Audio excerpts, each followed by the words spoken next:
নমস্কার, story time with AB চ্যানেলে আপনাদের সকলকে জানাই আন্তরিক স্বাগত। আশা করি সকলে ভালো রয়েছেন এবং চ্যানেলের কন্টেন্টসগুলিকে আপনারা পছন্দও করছেন। রিকোয়েস্ট থাকবে, যদি ভালো লাগে তাহলে চ্যানেলটিকে সাবস্ক্রাইব করবেন এবং কন্টেন্টসগুলিকেও লাইক এবং শেয়ার করবেন। আজকের উপস্থাপনায় সত্যজিৎ রায়ের লেখা একটি ছোট অথচ রোমাঞ্চকর গল্প। গল্পের নাম বাদুড় বিভীষিকা।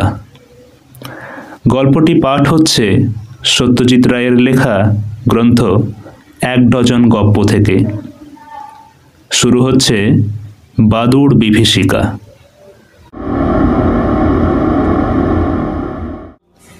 বাদুড় জিনিসটা আমার মোটেই ধাতে সয় না।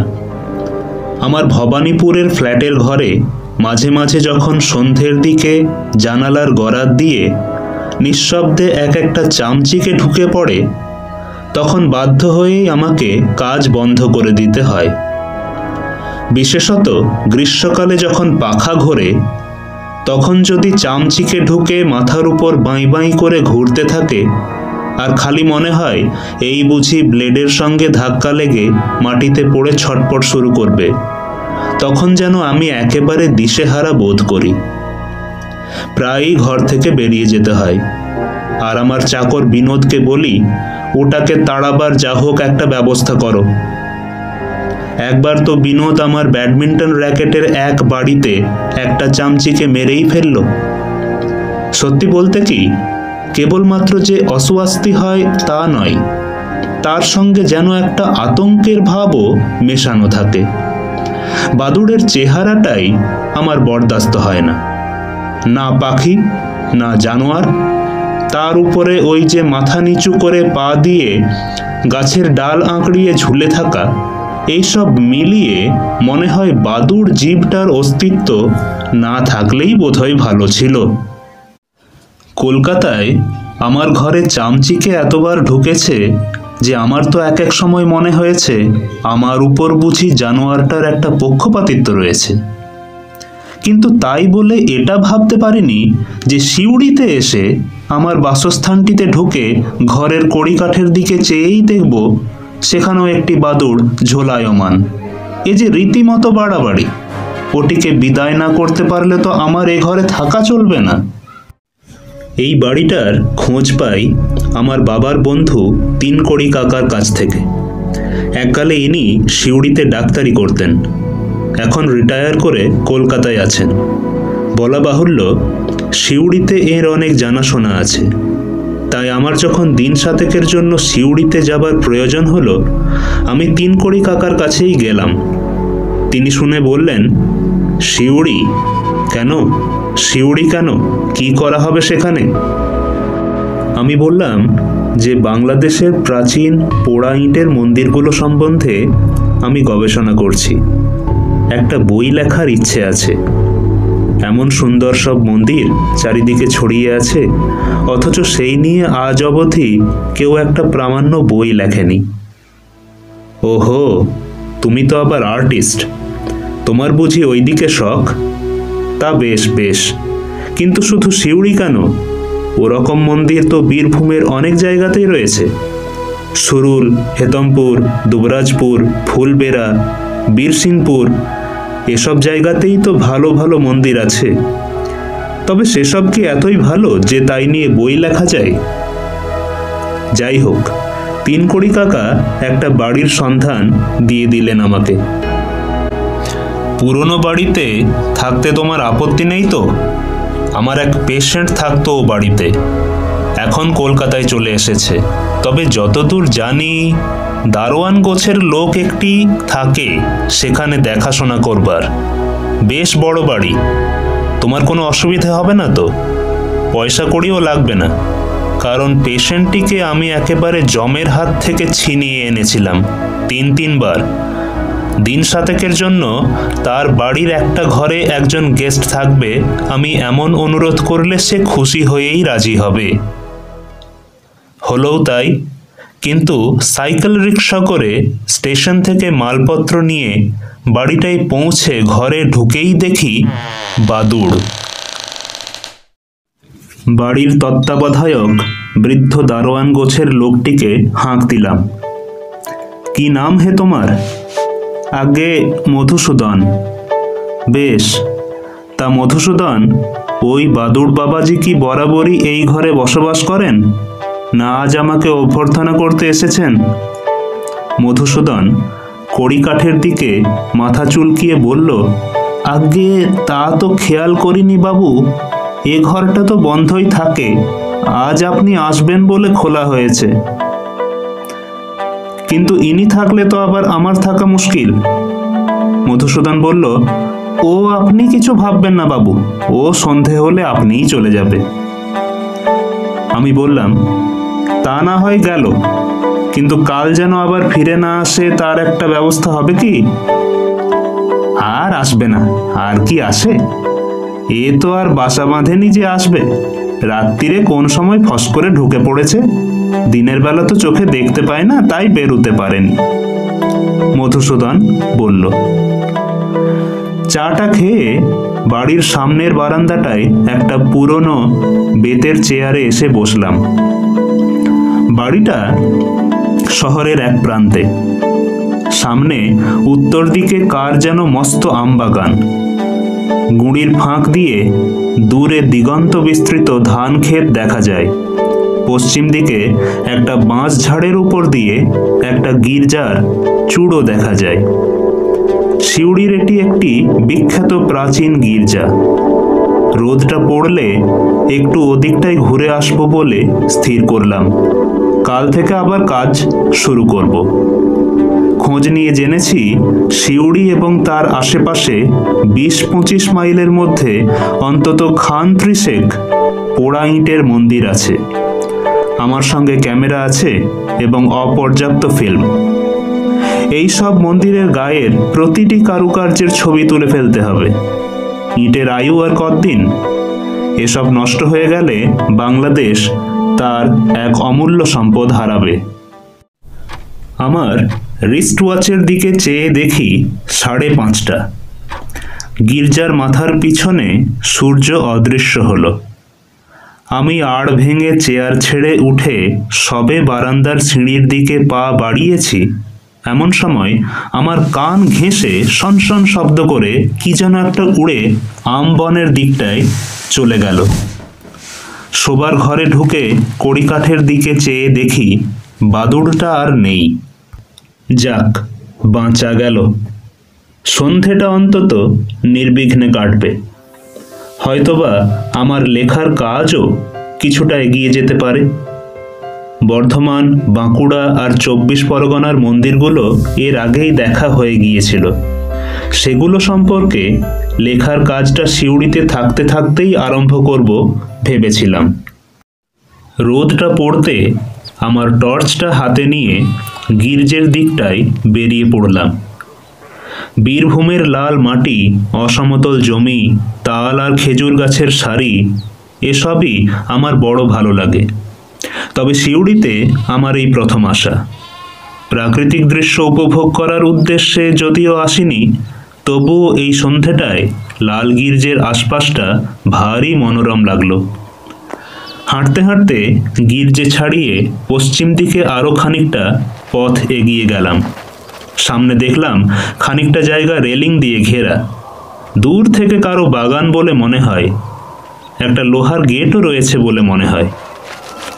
আরও খানিকটা এগিয়ে গিয়ে বুঝলাম বাগান নয়, গোরস্থান।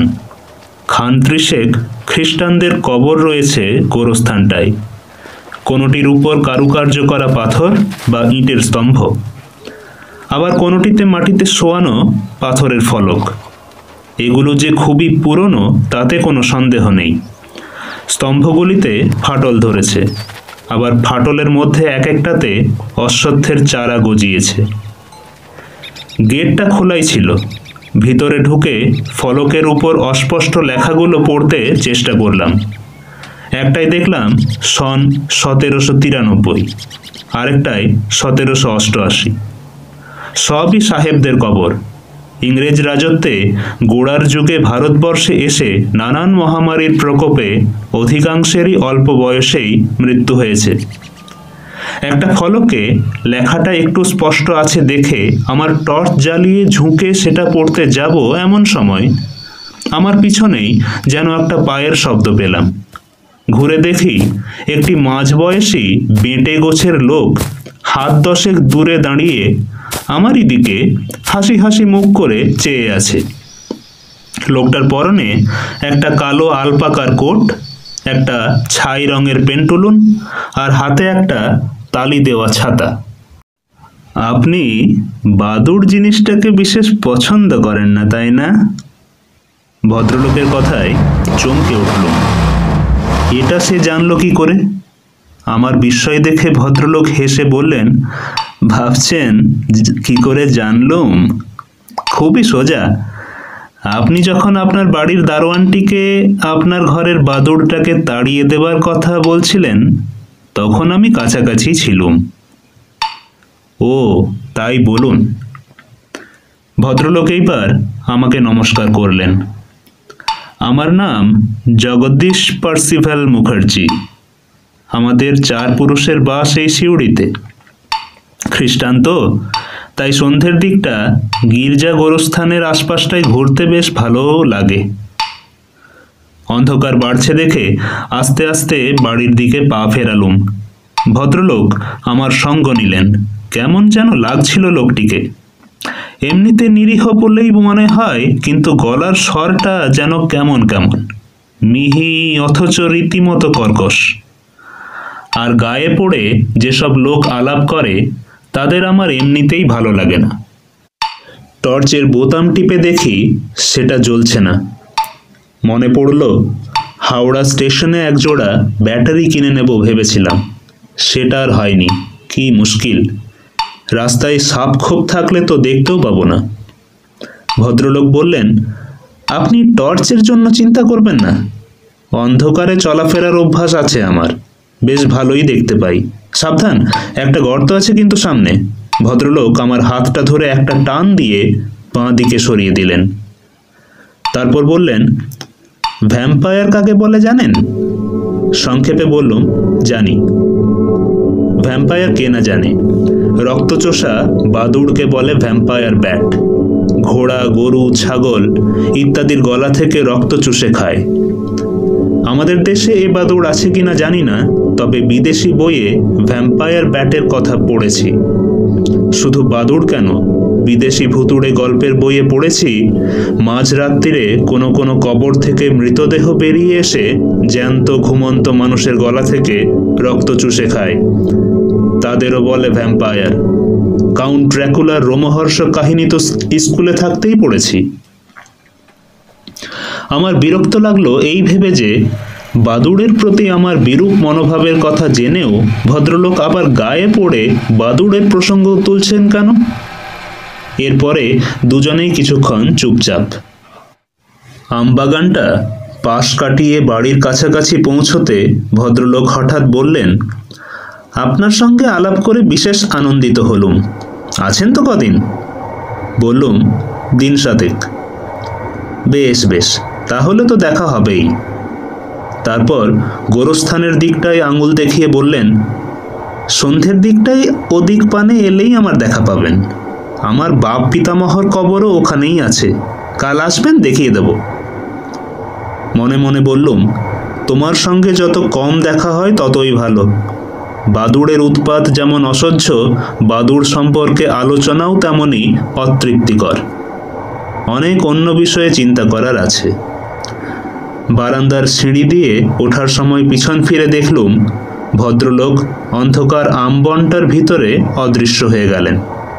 বনের পিছনের ধান ক্ষেতের দিক থেকে তখন শেয়ালের কোরাস আরম্ভ হয়ে গেছে।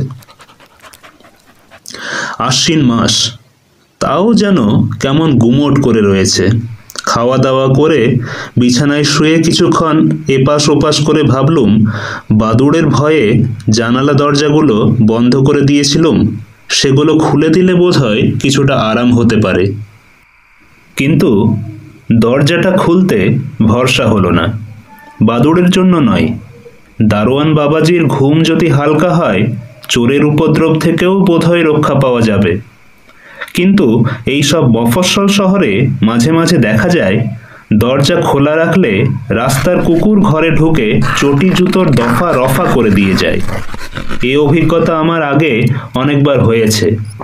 তাই অনেক ভেবে দরজা দুটো না খুলে পশ্চিম দিকের জানালাটা খুলে দিলুম। দেখলুম বেশ ঝিরঝির করে হাওয়া আসছে। ক্লান্ত থাকায় ঘুম আসতে বেশি সময় লাগলো না। ঘুমের মধ্যে স্বপ্ন দেখলুম। জানালার গরাদে মুখ লাগিয়ে সন্ধেবেলার সেই ভদ্রলোকটি আমার দিকে চেয়ে হাসছেন।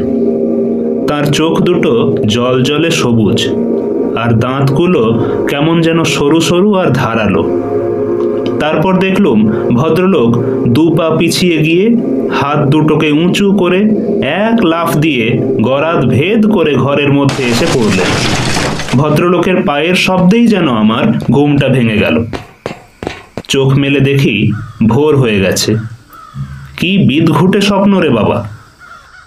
বিছানা ছেড়ে উঠে মধুসূদনকে একটা হাঁক দিয়ে বললুম চা দিয়ে যেতে। সকাল সকাল খেয়ে বেরিয়ে না পড়লে কাজের অসুবিধে হবে। মধুসূদন বারান্দায় বেতের টেবিলে চা রেখে চলে যাবার সময় লক্ষ্য করলুম তাকে যেন কেমন বিষণ্ণ দেখাচ্ছে। বললুম, কি হলো মধুসূদন? শরীর খারাপ নাকি, না রাত্রে ঘুম হয়নি? মধু বলল, না বাবু, আমার কিছুই হয়নি, হয়েছে আমার বাছুরটার। কি হলো আবার? কাল রাত্রিরে সাপের কামড় খেয়ে মরে গেছে। সে কি, মরেই গেল? আগে তার মরবে না, এই সবে 7 দিনের বাছুর। গলার কাছটাই মেরেছে ছোবল, কি জানি গোখরো নাকি। মনটা কেমন জানি খচ করে উঠল। গলার কাছে, গলায় ছোবল, কালই যেন। হঠাৎ মনে পড়ে গেল ভ্যাম্পায়ার ব্যাট। জন্তু জানোয়ারের গলা থেকে রক্ত শুষে নেয় ভ্যাম্পায়ার ব্যাট। কিন্তু পরক্ষণেই মনে হলো সাপের ছোবলে বাছুর মরবে, এতে আর আশ্চর্য কি? আর বাছুর যদি রাত্রে শুয়ে থাকে তাহলে গলায় ছোবল লাগাটা তো কোনো অস্বাভাবিক ব্যাপারও নয়। আমি মিছিমিছি দুটো জিনিসের মধ্যে একটা সংযোগ স্থাপনের চেষ্টা করছি। মধুসূদনকে সান্ত্বনা দেবার মতো দু একটা কথা বলে কাজের তোড়জোড় করব বলে ঘরে ঢুকতেই দৃষ্টিটা যেন আপনা থেকেই কড়িকাঠের দিকে চলে গেল। কালকের সেই বাদুড়টা আবার কখন জানি তার জায়গায় এসে আশ্রয় নিয়েছে। ওই জানালাটা খোলাতেই এই কাণ্ডটা হয়েছে। ভুলটা আমারই। মনে মনে স্থির করলুম আজ রাত্রে যত গুমোটি হোক না কেন দরজা জানালা সব বন্ধ করেই রেখে দেব। সারাদিন মন্দির দেখে বেশ আনন্দেই কাটল। অষ্টাদশ ও ঊনবিংশ শতাব্দীর এই পোড়া ইটের মন্দিরের গায়ে কাজ দেখে সত্যি স্তম্ভিত হতে হয়। হেতমপুর থেকে বাসে করে ফিরে সিউড়ি এসে যখন পৌঁছলুম তখন 4:30। বাড়ি ফেরার পথ ছিল গোরস্থানটার পাশ দিয়েই। সারাদিনের কাজের মধ্যে কালকের সেই ভদ্রলোকটির কথা প্রায় ভুলেই গিয়েছিলাম। তাই গোরস্থানের বাইরে সজনে গাছটার নিচে হঠাৎ তাকে দেখে কেমন যেন চমকে উঠল। পরমুহূর্তেই মনে হলো লোকটাকে না দেখতে পাওয়ার ভান করে এড়িয়ে যেতে পারলে খুব সুবিধে হয়। কিন্তু সে আর হবার জো নেই। মাথা হেঁট করে হাঁটার স্পিড যেই বাড়িয়েছি অমনি ভদ্রলোক লাফাতে লাফাতে এগিয়ে এসে আমার হাত ধরে ফেললেন। রাত্রিরে ঘুম হয়েছিল ভালো? আমি সংক্ষেপে হ্যাঁ বলে এগোতে আরম্ভ করলুম, কিন্তু দেখলুম আজও ভদ্রলোক আমার সঙ্গ ছাড়বেন না। আমার দ্রুত পদক্ষেপের সঙ্গে পা মিলিয়ে হাঁটতে হাঁটতে বললেন, আমার আবার কি বাতিক জানেন, রাত্রে আমি একদম ঘুমোতে পারি না। দিনের বেলাটা কোষে ঘুমিয়ে নেই, আর সন্ধে থেকে সারা রাতটা এদিক ওদিক বেরিয়ে বেড়ায়। এই ঘোরায় যে কি আনন্দ তা আপনাকে কি করে বোঝাবো। এই গোরস্থানের ভেতরে এবং আশপাশে যে কত দেখবার ও শোনবার জিনিস আছে তা আপনি জানেন। এই যে এরা সব মাটির তলায় কাঠের বাক্সের মধ্যে বছরের পর বছর বন্দি অবস্থায় কাটিয়ে দিচ্ছে, এদের অতৃপ্ত বাসনার কথা কি আপনি জানেন? এরা কি কেউ এইভাবে বন্দি থাকতে চায়? কেউ চায় না। সকলেই মনে মনে ভাবে একবারটি যদি বেরিয়ে আসতে পারি। কিন্তু মুশকিল কি জানেন, এই বেরোনোর রহস্যটি সকলের জানা নেই। সেই শোকে তারা কেউ কাঁদে, কেউ গোঙায়, কেউ বা ঘন ঘন দীর্ঘশ্বাস ফেলে। মাঝরাত্রিরে যখন চারিদিক নিস্তব্ধ হয়ে যায়, শেয়াল যখন ঘুমিয়ে পড়ে, ঝিঁঝি পোকা যখন ডেকে ডেকে ক্লান্ত হয়ে যায়, তখন যাদের শ্রবণ শক্তি খুব তীক্ষ্ণ, এই যেমন আমার, তারা এইসব মাটির নিচে কাঠের বাক্সে বন্দি প্রাণীদের শোকোচ্ছ্বাস শুনতে পায়। অবশ্যই ওই যা বললাম, কান খুব ভালো হওয়া চাই। আমার চোখ কান দুটোই খুব ভালো, ঠিক বাদুড়ের মতো। মনে মনে ভাবলুম, মধুসূদনকে এই লোকটির কথা জিজ্ঞেস করতে হবে। একে জিজ্ঞেস করে সঠিক উত্তর পাওয়া যাবে বলে ভরসা হয় না। কতদিনের বাসিন্দা ইনি, কি করেন ভদ্রলোক, কোথায় এর বাড়ি? আমার পিছনে হাঁটতে হাঁটতে ভদ্রলোক বলে চললেন, আমি সকলের সঙ্গে বিশেষ একটা এগিয়ে এসে আলাপ করি না, কিন্তু আপনার সঙ্গে করলুম। আশা করি যে কটা দিন আছেন আপনার সঙ্গ থেকে আমাকে বঞ্চিত করবেন না। আমি এবার আর রাগ সামলাতে পারলুম না। হাঁটা থামিয়ে লোকটির দিকে ঘুরে বললুম, দেখুন মশাই, আমি 7 দিনের জন্য এসেছি এখানে। বিস্তর কাজ রয়েছে আমার। আপনাকে সঙ্গ দেওয়ার সুযোগ হবে বলে আমার মনে হয় না। ভদ্রলোক যেন প্রথমটা আমার কথা শুনে একটু মুষড়ে পড়লেন। তারপর মৃদু অথচ বেশ দৃঢ় কণ্ঠে ঈষৎ হাসি মাখিয়ে বললেন, আপনি আমাকে সঙ্গ না দিলেও আমি তো আপনাকে দিতে পারি। আর আপনি যে সময়টা কাজ করেন, অর্থাৎ দিনের বেলা, আমি সে সময়টার কথা বলছিলাম না। আর বৃথা সময় নষ্ট করে লাভ নেই। সংক্ষেপে নমস্কার বলে আমি বাড়ির দিকে পা চালালুম। রাত্রে খাবার সময় মধুসূদনকে লোকটির কথা জিজ্ঞেস করলুম। মধু মাথা চুলকে বললে, আগে জগদীশ মুখুজ্জে বলে কাউকে। তারপর একটু ভেবে বললে, ও হ্যাঁ হ্যাঁ হ্যাঁ, দাঁড়ান, বেঁটে খাটো মানুষ, কোট প্যান্ট টুলুন পরেন, গায়ের রং ময়লা। হ্যাঁ হ্যাঁ, ও আরে, তার তো বাবু মাথা খারাপ। সে তো হাসপাতালে ছিল এই কিছুদিন আগে অবধি। তবে এখন শুনছি তার ব্যামো সেরেছে। তাকে চিনলেন কি করে বাবু? তাকে তো অনেকদিন দেখিনি। ওর বাপ নীলমণি মুখুজ্জে ছিলেন পাদ্রী সাহেব, খুব ভালো লোক। তবে তিনিও শুনেছিল মাথার ব্যামোতেই মারা গিয়েছিলেন। আমি আর কথা বাড়ালাম না, কেবল বাদুড়টার কথা সকালে বলা হয়নি সেটা বলে বললুম, অবশ্যই দোষটি আমারই। জানালাটা খুলে দিয়েছিলাম, ওটার যে মাঝের গরাদটা নেই সেটা খেয়াল ছিল না। মধু বলল, এক কাজ করব বাবু, কাল ওই ফাঁকটা বন্ধ করে দেব। আজকের রাতটা বরং জানালাটা ভেজানোই থাকুক। সারাদিন মন্দির নিয়ে যেসব কাজ করেছি, রাত্রে খাতা খুলে সেইগুলো সম্বন্ধে এক প্রস্থ লিখে ফেললাম। ক্যামেরায় আর ফিল্ম ছিল না।